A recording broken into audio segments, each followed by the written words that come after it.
News Kannada ವಾಹಿನಿಗೆ ಸ್ವಾಗತ. HDK 60% commission ಆರೋಪ ವಿಚಾರವಾಗಿ ಡಿಕೆ ಸುರೇಶ್ ಟಾಂಗ್ ಕೊಟ್ಟಿದ್ದಾರೆ. ಕುಮಾರಸ್ವಾಮಿಗೆ ಒಳ್ಳೆಯ ಅವಕಾಶ ಸಿಕ್ಕಿದೆ, ದೇಶದ ಜನರಿಗೆ ಸೇವೆ ಮಾಡೋಕೆ ಸಿಕ್ಕಿದೆ. 60.40% ಎಲ್ಲವನ್ನ ಬಿಡ್ಲಿ. ಕುಮಾರಸ್ವಾಮಿಗೆ ಕೇಂದ್ರದಲ್ಲಿ ಉನ್ನತ ಸ್ಥಾನವಿದೆ. ರಾಜ್ಯಕ್ಕೆ ಏನು ಕೊಡುಗೆ ಕೊಡಬೇಕು ಕೊಡ್ಲಿ. ರಾಜ್ಯಕ್ಕೆ ಸಿಗಬೇಕಾದ ಪಾಲಿನ ಬಗ್ಗೆ ಯೋಚಿಸ್ಲಿ. ರಾಜ್ಯಕ್ಕೆ ಒಳಿತನ್ನ ಮಾಡಲಿ. ಶನಿವಾರ ಭಾನುವಾರ ಬರೋದು, ಆರೋಪ ಮಾಡೋದು ಇದೆಲ್ಲವನ್ನ ಅವರು ಬಿಡ್ಲಿ.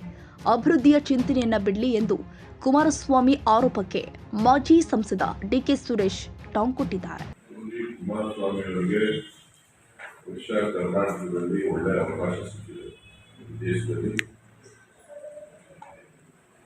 ಸೇವೆ ಮಾಡಿ ಕರ್ನಾಟಕದ ಅಭಿವೃದ್ಧಿಯ ಬಗ್ಗೆ ಅವರ ಚಿಂತನೆಗಳು ಸಲಹೆಗಳನ್ನು ಕೊಡಲಿ ಅಂತೇಳಿ 25ನೇ ಇಸ್ವಿನಲ್ಲಾದರೂ ಅವರಿಗೆ ಒಳ್ಳೆಯ ಬುದ್ಧಿಯನ್ನು ಭಗವಂತ ಕೊಟ್ಟು ರಾಜ್ಯದ ಜನರ ಹಿತದೃಷ್ಟಿಯಿಂದ ಅವರ ಸಲಹೆಗಳು ಮಾರ್ಗದರ್ಶನ ರಾಜ್ಯ ಸರ್ಕಾರಕ್ಕೆ ಇರಲಿ ಅಂತೇಳಿ ನಾನು ಭಾವಿಸ್ತೇನೆ. 40% ದೊಡ್ಡ ಹೋರಾಟ ಮಾಡಿ ಸರ್ ಕಾಂಗ್ರೆಸ್ ಅದ್ರ ಮೇಲೆ ಹೇಳಿದ್ನಲ್ಲಪ್ಪ, ಹೊಸ ವರ್ಷದಲ್ಲಿ ಅವ್ರಿಗೆ ಒಳ್ಳೆ ಬುದ್ಧಿ ಕೊಡ್ಲಿ ಅಂತ ಹೇಳಿದ್ದೀನಲ್ಲ.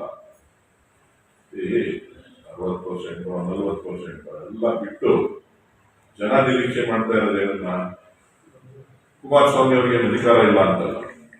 ಕುಮಾರಸ್ವಾಮಿ ಅವರಿಗೂ ಅಧಿಕಾರ ಇದೆ. ಕೇಂದ್ರದಲ್ಲಿ ಬಹಳ ಉನ್ನತವಾದಂತಹ ಸ್ಥಾನವನ್ನು ಅವರು ಗಳಿಸಿದ್ದಾರೆ. ಈ ದೇಶಕ್ಕೆ ಸೇವೆ ಮಾಡ್ತಾರೆ. ಅದರಲ್ಲಿ ಅವರು ರಾಜ್ಯಕ್ಕೆ ಕೊಡುಗೆಗಳು ಏನನ್ನ ಕೊಡಬೇಕು ಅನ್ನೋದ್ರ ಬಗ್ಗೆ ಚಿಂತನೆಯನ್ನು ಮಾಡಿ ರಾಜ್ಯ ಸರ್ಕಾರಕ್ಕೆ ಸಿಗಬೇಕಾದಂತಹ ಪಾಲುಗಳನ್ನು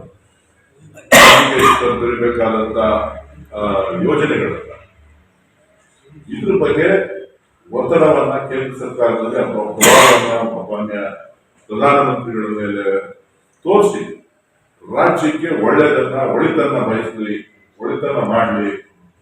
ಬರೋದು ಆರೋಪ ಮಾಡೋದು, ಬರೋದು ಶನಿವಾರ ಭಾನುವಾರ ಬರೋದು ಆರೋಪ ಮಾಡೋದು ಅಷ್ಟು ಒಳ್ಳೆಯ ಬೆಳವಣಿಗೆ ಅಲ್ಲ. ಚುನಾವಣೆಗಳೆಲ್ಲ ಬಹಳ ದೂರ ಇದೆ. ಆ ಸಂದರ್ಭದಲ್ಲಿ ಆರೋಪಗಳು ಪ್ರತ್ಯಾರೋಪಗಳು ನಡೀಲಿ. ನಾನು ಬಯಸ್ತಾ ಇರೋದು ಒಬ್ಬ ನಾಯಕರಿಂದ ಅಭಿವೃದ್ಧಿಯ ಚಿಂತನೆಗಳು.